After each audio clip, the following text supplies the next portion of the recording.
Здравейте, аз съм доктор Чанева и съм управител на фирма Биовет 72 ООД със седалище град Созопол.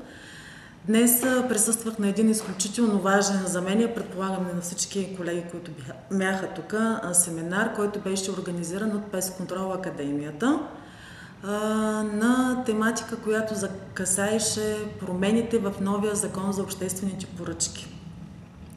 Изключително полезна информация получихме от водещия лектор в тази наистина доста деликатна област, тъй като има промени, които страшно много улесняват от тук нататъка самите участници в процедурата. Тоест тези промени облегчават нас, участниците като такива, и информацията наистина беше изключително полезна за нас. Може ли един въпрос да поставим? Какво мислите за проблемите на песконтрол индустрията към днешно време? Говорим за най-важните проблеми, които седят за разрешаване. Проблемите са много. Може би за мен специално основният проблем е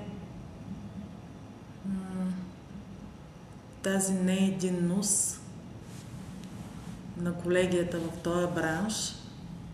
Коментирахме, че много е важно създаването на такава съсловна организация, но за съжаление като такава тя не може да бъде сформирана на този етап.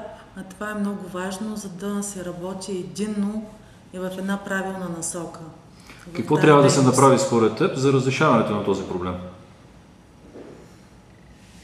Ти маркира един единствен проблем, да видим по какъв начин може да бъде решен. Трябва единност, която се постига чрез комуникативност между колегите, разговори, срещи,